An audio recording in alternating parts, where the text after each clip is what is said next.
അതായത് നമ്മൾ സ്ലറികളാക്കിയിട്ടോ അല്ലെ പൊളിപ്പിച്ച വളങ്ങൾ അതുപോലെ കമ്പോസ്റ്റ് ആക്കിയിട്ടോ ഒക്കെ നമ്മൾ ചെടികളെ ചുവട്ടിൽ ഇട്ട് കൊടുത്തു കഴിഞ്ഞാൽ അത് കൂടുതലായാൽ നമ്മളെ മണ്ണ് അസിഡിക് ആവാൻ വേണ്ടി ചാൻസ് കൂടുതലാണ്.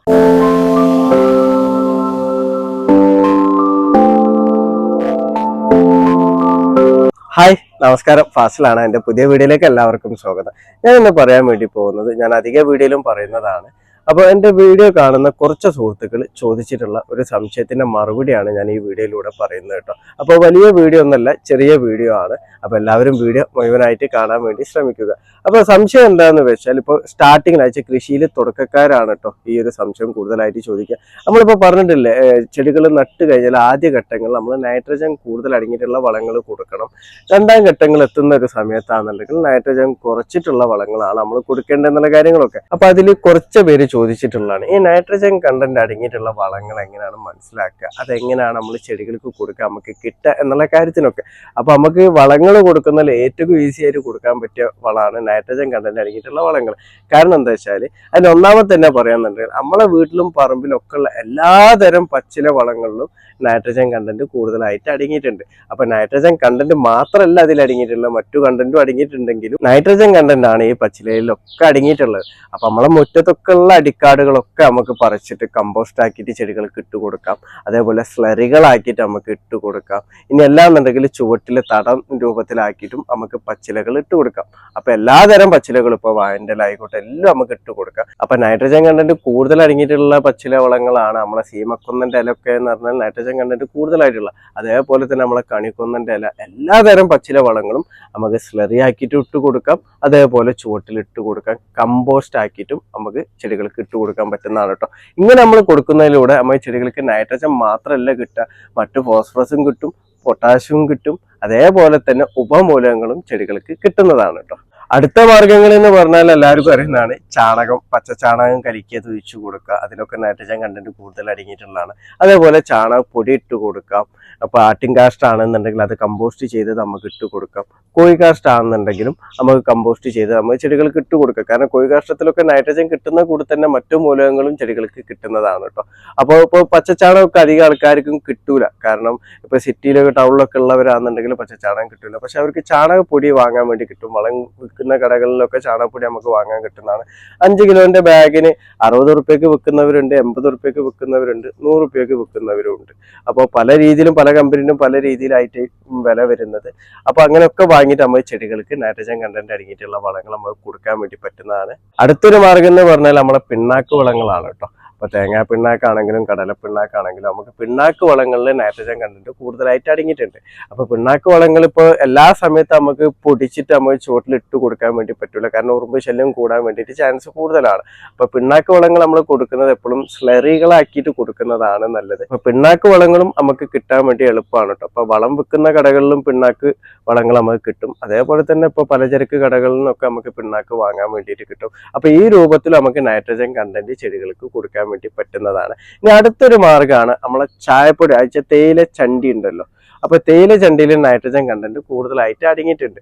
അപ്പൊ തേയില ചണ്ടി നമുക്ക് കമ്പോസ്റ്റ് ആക്കിയിട്ട് ഇട്ട് കൊടുക്കാം. ഇനി ചെടികളെ ചുവട്ടിലാണെങ്കിലും നമുക്ക് ഇട്ട് കൊടുക്കാൻ വേണ്ടി പറ്റും. മറ്റു ജൈവ സ്ലറികൾ ഉണ്ടാക്കുമ്പോഴും അതിലേക്ക് നമുക്ക് തേയില ചണ്ടി നമുക്ക് ഉൾപ്പെടുത്തിയിട്ടും നമ്മൾ സ്ലറികളാക്കിയിട്ടും ചെടികൾക്ക് കൊടുക്കാൻ വേണ്ടി പറ്റുന്നതാണ് കേട്ടോ. അപ്പൊ ജൈവ രൂപത്തിൽ ഇത് മാത്രമല്ല ഓപ്ഷൻസ് കേട്ടോ, ഒരുപാട് ഓപ്ഷൻസ് ഉണ്ട്.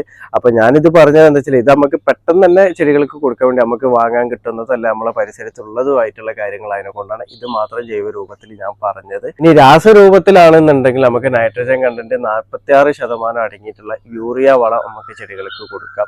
അതേപോലെ തന്നെ NPK വളങ്ങളിൽ നൈട്രജൻ കണ്ടന്റ് കൂടുതലായിട്ട് അടങ്ങിയിട്ടുള്ള NPK വളങ്ങളുണ്ട്, നമുക്ക് വാങ്ങാൻ വേണ്ടിയിട്ട് കിട്ടും. ഇലകളിൽ സ്പ്രേ ചെയ്ത് കൊടുക്കാൻ പറ്റുന്ന അങ്ങനത്തെ വളങ്ങളും കൊടുക്കാം. അപ്പൊ നമ്മൾ ഈ രാസവളങ്ങൾ, ഇപ്പൊ യൂറിയ നമ്മൾ കൊടുക്കുന്നതിൽ ചില ആൾക്കാർ എന്നോട് ചോദിച്ചിട്ടുള്ളതാണ്, നമ്മൾ ജൈവ കൃഷി ചെയ്യുമ്പോൾ എന്തിനാണ് നമ്മൾ യൂറിയ കൊടുക്കേണ്ടതെന്നുള്ളത്.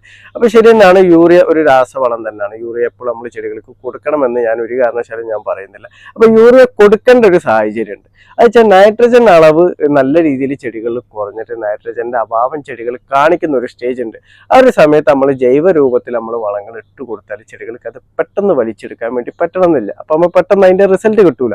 അപ്പോൾ തന്നെ നമ്മൾ ആ ചെടികൾ കരിഞ്ഞു പോയിട്ടുണ്ടാവും, അല്ലെങ്കിൽ വാടിപ്പോയിട്ടുണ്ടാവും. അങ്ങനത്തെ ഒരു സ്റ്റേജിലൊക്കെ നമുക്കൊരു 2 ഗ്രാമോ അല്ലെങ്കിൽ ചെടികളുടെ വലുപ്പത്തിനനുസരിച്ചിട്ട് 5 ഗ്രാം വരെ നമുക്ക് യൂറിയ ഉപയോഗിക്കാം.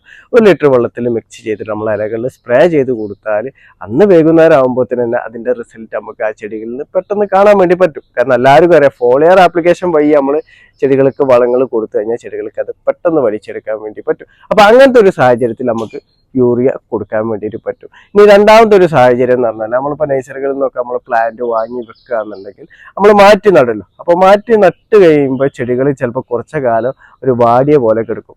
പക്ഷേ അതിൽ നമ്മൾ നൈട്രജൻ അടങ്ങിയിട്ടുള്ള വളങ്ങൾ കറക്റ്റ് കൊടുത്തിട്ടില്ല എന്നുണ്ടെങ്കിൽ ആ വാട്ടം ആ ചെടികൾ നശിച്ചു പോകാൻ വേണ്ടിയിട്ട് തന്നെ ചാൻസ് വരും. അപ്പൊ അങ്ങനത്തെ ഒരു സാഹചര്യത്തിൽ നമുക്ക് ഒരാഴ്ച കഴിയുന്ന ടൈമിൽ, ഇപ്പൊ ചെടികൾ മാറ്റി നട്ട് ഒരാഴ്ച കഴിയുന്ന ടൈമിൽ നമുക്ക് യൂറിയ ചെടികളിൽ സ്പ്രേ ചെയ്ത് കൊടുത്തു കഴിഞ്ഞാൽ അത് പെട്ടെന്ന് തന്നെ നൈട്രജൻ കണ്ടന്റ് ചെടികൾക്ക് വലിച്ചെടുക്കാൻ വേണ്ടി പറ്റും. ചെടികൾ നല്ല ആരോഗ്യത്തോടെ വളരാനും നമുക്ക് സാധിക്കുന്നതാണ്. അതുപോലെ ചില കർഷകർ ചീരകൃഷി ചെയ്യുമ്പോഴൊക്കെ യൂറിയ ഉപയോഗിക്കുന്നുണ്ട്. കാരണം യൂറിയ നൈട്രജൻ കണ്ടന്റ് കൂടുതൽ അടങ്ങിയിട്ടുള്ള വളങ്ങളാണ്. അപ്പൊ ചീരകൃഷി എന്ന് പറഞ്ഞ ഒരു ഇലകൃഷിയാണ്. അപ്പോൾ ചെടികൾക്ക് നല്ല രീതിയിൽ തന്നെ വളർച്ച കിട്ടാൻ വേണ്ടിയിട്ടൊക്കെ യൂറിയ ഉപയോഗിക്കുന്നുണ്ട്. അപ്പോൾ പ്രധാനമായിട്ട് നമ്മൾ യൂറിയ ഉപയോഗിക്കേണ്ടത് ഇങ്ങനത്തെ ഒരു സ്റ്റേജിലാണ്. കാരണം ചെടികൾ നമുക്ക് നശിച്ചു പോകുന്നു തോന്നുന്ന ഒരു സാഹചര്യം, ചെടികൾക്ക് നൈട്രജൻ കണ്ടന്റ് പെട്ടെന്ന് കിട്ടണം എന്നുള്ളൊരു സാഹചര്യം, അങ്ങനത്തെ സാഹചര്യങ്ങളിൽ നമുക്ക് യൂറിയ ഉപയോഗിക്കാം. ഇനിയിപ്പോൾ നമ്മൾ NPK ഫെർട്ടിലൈസർ ആയിട്ട് നമ്മൾ കൊടുക്കുന്ന ടൈമിലാണെന്നുണ്ടെങ്കിലും ആ രൂപത്തിലും നൈട്രജൻ കണ്ടന്റ് അടങ്ങിയിട്ടുള്ള രാസവളങ്ങൾ നമ്മൾ ചെടികൾക്ക് കൊടുക്കാം. അപ്പോൾ യൂറിയ പോലത്തെ രാസവളങ്ങൾ നമ്മൾ ചെടികൾക്ക് കൊടുക്കുമ്പോൾ ചുവട്ടിൽ കഴിയുന്നത് ഒഴിച്ചു കൊടുക്കാതിരിക്കുക. കാരണം ഇലകളിൽ സ്പ്രേ ചെയ്ത് കൊടുത്താൽ മതി. അങ്ങനത്തെ ഒരു സ്റ്റേജ് വരുന്ന ഒരു ടൈമിൽ മാത്രം ഇലകളിൽ മാത്രം സ്പ്രേ ചെയ്ത് കൊടുക്കാൻ വേണ്ടി ശ്രദ്ധിക്കുക. അളവ് കൂടി പോകരുത്.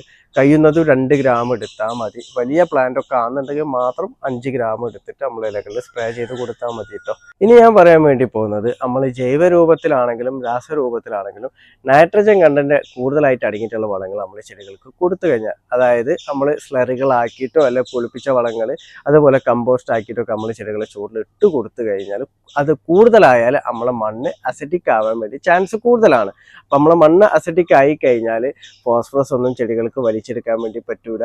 അതേപോലെ തന്നെ മറ്റു മൂലകങ്ങളൊന്നും ചെടികൾക്ക് വലിച്ചെടുക്കാൻ വേണ്ടിയിട്ട് പറ്റൂല. അപ്പം നമ്മൾ ചെയ്യേണ്ടത് എന്താ വെച്ചാൽ അമിതമായിട്ടൊരു വളങ്ങൾ നമ്മൾ ചെടികൾക്ക് ഇട്ട് കൊടുക്കരുത്. ആവശ്യമായിട്ടുള്ള വളങ്ങൾ മാത്രം നമ്മൾ ഇട്ട് കൊടുക്കുക. പിന്നെ സ്ലറികളും അതേപോലെ കമ്പോസ്റ്റുകളൊക്കെ കൂടുതലായിട്ട് ഉപയോഗിച്ചിട്ടുണ്ട് എന്നുണ്ടെങ്കിൽ മാസത്തിൽ ഒരു തവണയെങ്കിലും നമ്മൾ കുമ്മായമോ അല്ലെങ്കിൽ ഡോളോമേറ്റോ പച്ചക്കപ്പൊടിയോ നമ്മൾ ഒന്നെങ്കിൽ വെള്ളത്തിൽ കലക്കിയിട്ട് ഒഴിച്ച് കൊടുക്കുക, അല്ലെങ്കിൽ ചുവട്ടിലിട്ടിട്ട് മണ്ണൊന്ന് ഇളക്കി കൊടുക്കുക. എന്നിട്ട് മണ്ണ് ന്യൂട്രലാക്കി കൊണ്ടുപോകാൻ വേണ്ടിയിട്ട് എല്ലാവരും ശ്രദ്ധിക്കുക. അപ്പോൾ ഈ പറഞ്ഞ കാര്യങ്ങളൊക്കെ എല്ലാവർക്കും മനസ്സിലായിട്ടുണ്ടാകുമെന്ന് വിചാരിക്കുന്നു. അപ്പോൾ എൻ്റെ വീഡിയോ ഇഷ്ടപ്പെട്ട ലൈക്ക് ചെയ്യുക. താങ്ക്